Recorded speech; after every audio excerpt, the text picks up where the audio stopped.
নমস্কার, ভক্তি আলো ইউটিউব চ্যানেলে শ্রীমদ্ভাগবত মহাপুরাণের ধারাবাহিক পর্বতে আপনাদের স্বাগত জানাই।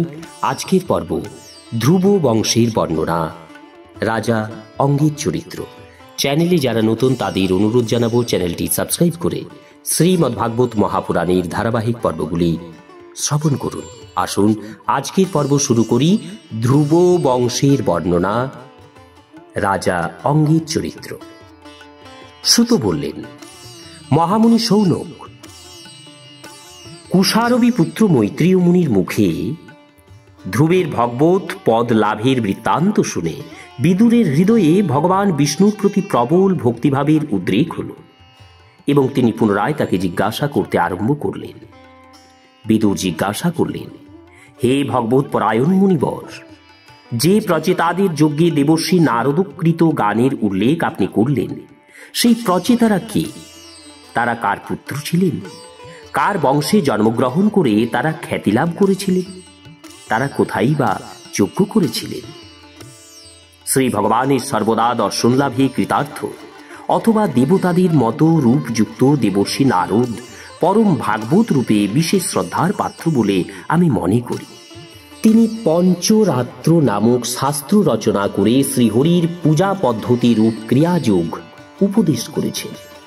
প্রচেতাগণ সধর মা চরণে রত হয়ে যখন ভগবান যজ্ঞেশ্বরের আরাধনা করছিলেন, সেই সময়ে ভক্তপ্রবণ নারদ ধ্রুবের গুণগান করেছিলেন। হে ব্রহ্মনিষ্ঠ মহর্ষি, সেই স্থানে তিনি ভগবানের যে সব লীলাকথা কীর্তন করেছিলেন সেগুলি আমাকে সম্পূর্ণরূপে বলুন। আমার সেগুলি শোনার একান্ত ইচ্ছা হচ্ছে। মৈত্রেয় বললেন, বিদুর, ধ্রুব বানপ্রস্থ অবলম্বন করলে তার পুত্র উৎকন পিতার সার্বভৌম রাজ সম্পদ এবং সিংহাসন কোনটি গ্রহণ করেননি। তিনি জন্ম থেকেই শান্তচিত্ত, নিরাসক্ত এবং সমদর্শী ছিলেন এবং সর্বলোককে নিজের আত্মাতে এবং সর্বভূতে নিজের আত্মাকে দর্শন করতেন। তার অন্তঃকরণের বাসনারূপ মন অর্থাৎ দোষ এবং মালিন্য অখণ্ড যোগাগ্নিতে ভস্মসাৎ করে গেছিল। এই জন্য তিনি নিজের আত্মাকে বিশুদ্ধ বোধ রসের সঙ্গে অভিন্ন, আনন্দময় এবং সর্বত্র ব্যাপ্ত রূপে অনুভব করতেন। সর্বপ্রকার ভেদরহিত প্রশান্ত ব্রহ্মতত্ত্বকেই তিনি নিজ স্বরূপ বলে জানতেন এবং নিজের আত্মা ভিন্ন দ্বিতীয় কোনো পদার্থই তার বোধে প্রতিভাত হতো না। অর্থাৎ এক অদ্বিতীয় আত্মাকেই সর্বত্র দর্শন করতেন। পথে ঘাটে বালক বা অনভিজ্ঞ লোকের চোখে তিনি মূর্খ, অন্ধ, বধির, উন্মুক্ত অথবা মূক বলে প্রতিভাত হচ্ছেন, কিন্তু বাস্তবে তিনি তা ছিলেন না। অগ্নির শিখা ঊর্ধ্বমুখী না হলে যেমন সেই শান্ত অগ্নির স্বরূপ অনেক সময় বোঝা যায় না, সেই রকম তারও স্বরূপ সাধারণের কাছে অপ্রকাশিতই থাকত। এই কারণে কুলবৃদ্ধ এবং মন্ত্রীগণ তাকে মূর্খ এবং উন্মুক্ত মনে করে তার ছোট ভাই ভ্রমীপুত্র বৎসরকে রাজপদে অভিষিক্ত করলেন। বৎসরের প্রেয়সী ভার্যা সর্বিথির গর্ভে পুষ্পার্ণ, তিগ্মকেতু, ঈশ, ঊর্জ, বসু এবং জয় নামে 6 জন পুত্রের জন্ম হয়। পুষ্পার্ণের প্রভা এবং দোষা নামে 2 পত্নী ছিলেন। তাদের মধ্যে প্রভার প্রাত, মধ্যদিন এবং সায়ং নামে 3 পুত্র জন্মেছিলেন। দোষারও 3 পুত্র, তাদের নাম প্রদোষ, নিশীথ এবং বুষ্ট। বুষ্ট নিজ পত্নী পুষ্করিণীর গর্ভে সর্বতেজা নামে পুত্রের জন্ম দিয়েছিলেন। তার সর্বতেজার পত্নী আকুতির গর্ভে চক্ষু নামের পুত্রের জন্ম হয়। তিনি চাক্ষুষ মনন্তরের পূর্ণ। চক্ষু মনুর পত্নী নভোবলা, পুরু, কুৎস, ত্রিত, দুম্ম, সত্যবান, ঋত, ব্রত, অগ্নিষ্টম, অতিরাত্র, প্রদ্যুম্ন, শিবী এবং উল্মুক এই 12 জন সত্যগুণ সম্পন্ন পুত্রের জন্ম দেন। এদের মধ্যে উল্মুক নিজ পত্নী পুষ্করিণীর গর্ভে অঙ্গ, সুমনা, খ্যাতি, ক্রতু, অঙ্গিরা এবং গয় এই 6 জন গুণী পুত্রের জন্ম দেন। অঙ্গের পত্নী সুমিথা বেন নামে অত্যন্ত দুর্বিনীত এক পুত্রের জন্ম দেন, যার দৌরাত্ম্য সহ্য করতে না পেরে তার পিতা রাজর্ষি অঙ্গ রাজধানী ছেড়ে চলে গেছিলেন। প্রিয় বিদুর, মুনিদের বাক্য বজ্রের মতো অমোঘ হয়ে থাকে।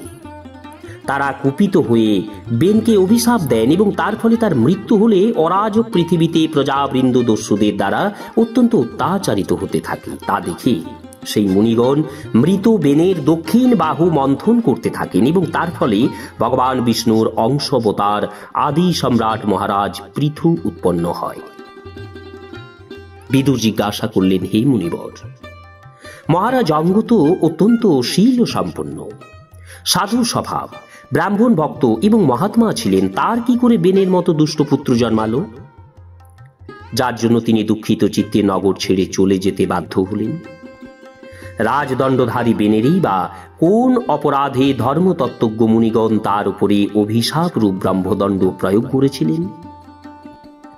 প্রজাপালক রাজা যদি কখনো কোনো অন্যায় আচরণও করে ফেলেন, তবুও প্রজাদের তাকে অবমাননা করা উচিত নয়, কারণ তিনি সমস্ত লোকপাল দেবতাগণের তেজ নিজের প্রভাবে ধারণ করে থাকেন। হে ব্রাহ্মণ, অতীত অনাগতদের বেত্তাদের আপনি সর্বশ্রেষ্ঠ। তাদের মধ্যে আপনি আমাকে সুমিথা তনয় বেনের বৃত্তান্ত বলুন। আমি আপনার প্রতি ভক্তি সম্পন্ন এবং শ্রদ্ধাশীল শ্রোতা। মৈত্রেয় বললেন, বিদুর, একবার রাজর্ষি অঙ্গ অশ্বমেধ মহাযজ্ঞের অনুষ্ঠান করেছিলেন, আর সেখানে ব্রহ্মবাদী পুরোহিতরা দেবতাদের আবাহন করা সত্ত্বেও দেবতারা নিজেদের যজ্ঞভাগ গ্রহণ করার জন্য উপস্থিত হয়নি। তখন ঋত্বিকগণ বিস্মিত হয়ে যজমান মহারাজ অঙ্গকে বললেন, মহারাজ, আমরা যে সকল ঘৃত প্রভৃতি দ্রব্য আহুতি দিচ্ছি, দেবতারা তা গ্রহণ করছেন না। আমরা জানি যে আপনার হোম সামগ্রীতে কোনো রকম দোষস্পর্শ ঘটেনি। আপনি অত্যন্ত শ্রদ্ধার সঙ্গে যে সকল আহরণ করেছেন, এখানে যে মন্ত্র পাঠ করা হচ্ছে তাও বীর্যহীন নয়, কারণ সেগুলি যারা প্রয়োগ করেছেন সেই ঋত্বিকরা যাজকোচিত সমস্ত নিয়মেই পূর্ণ নিষ্ঠার সঙ্গে পালন করে থাকেন।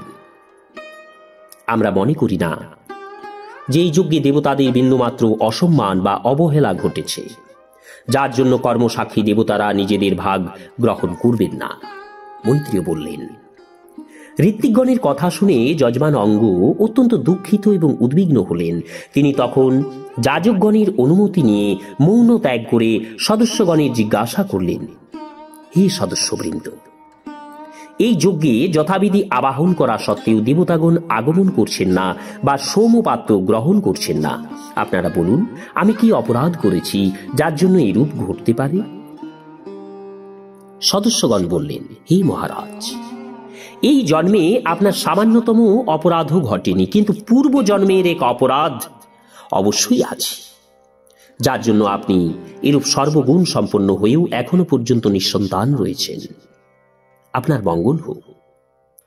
আপনি প্রথমত একটি সুপুত্র লাভ করার জন্য উপযুক্ত ব্যবস্থা নিন।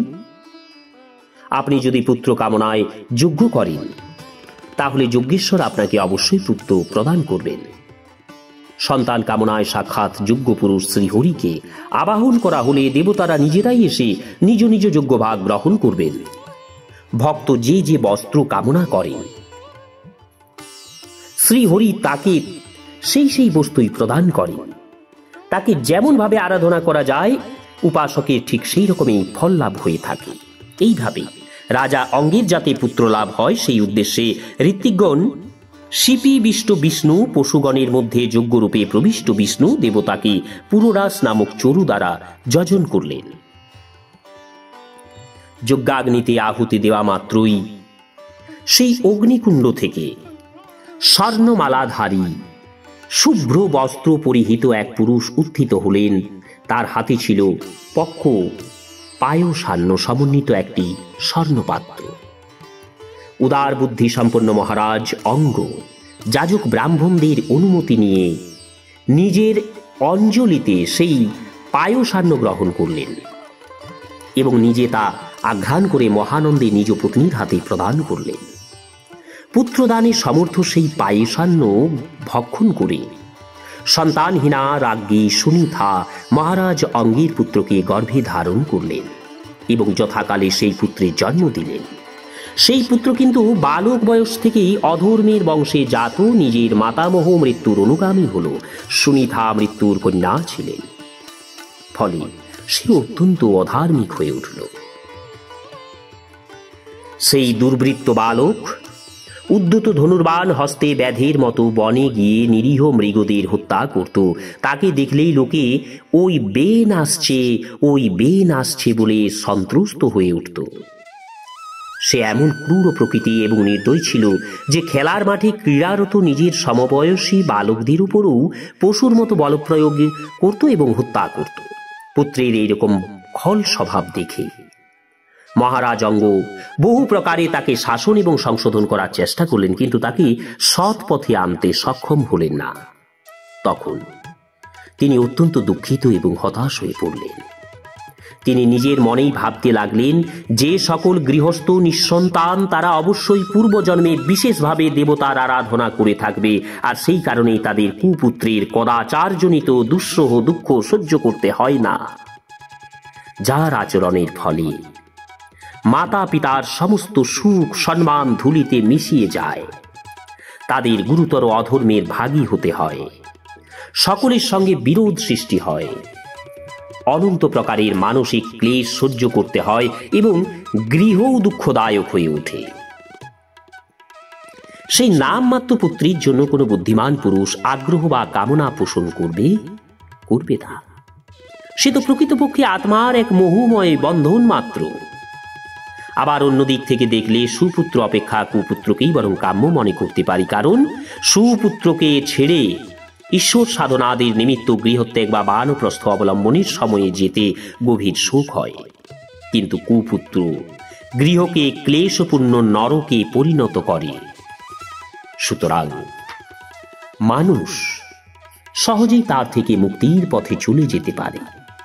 এই প্রকার নানা চিন্তায় মহারাজ অঙ্গের রাত্রে নিদ্রা এলো না। সংসার সম্পর্কে তার মনে গভীর বিরাগ জন্মেছিল। তিনি অর্ধরাত্রে শয্যা ত্যাগ করে উঠলেন। তার মহিষী বেন জননী তখন গভীর নিদ্রায় আচ্ছন্ন। রাজার মনে কারো জন্যই আর কোনো মোহ ছিল না। তিনি সকলের অলক্ষিতে নিঃশব্দে সেই অজস্র সুখের উপকরণে এবং ঐশ্বর্যে পরিপূর্ণ রাজপ্রাসাদ ছেড়ে চলে গেলেন।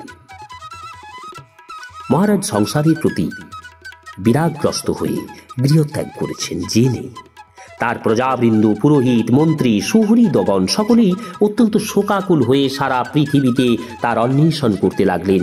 যেমন যোগ সাধনার যথার্থ রহস্য সম্পর্কে অনভিজ্ঞ ব্যক্তি নিজের অন্তরতর গোপনবাসী পরম পুরুষকে বাইরে অনুসন্ধান করে,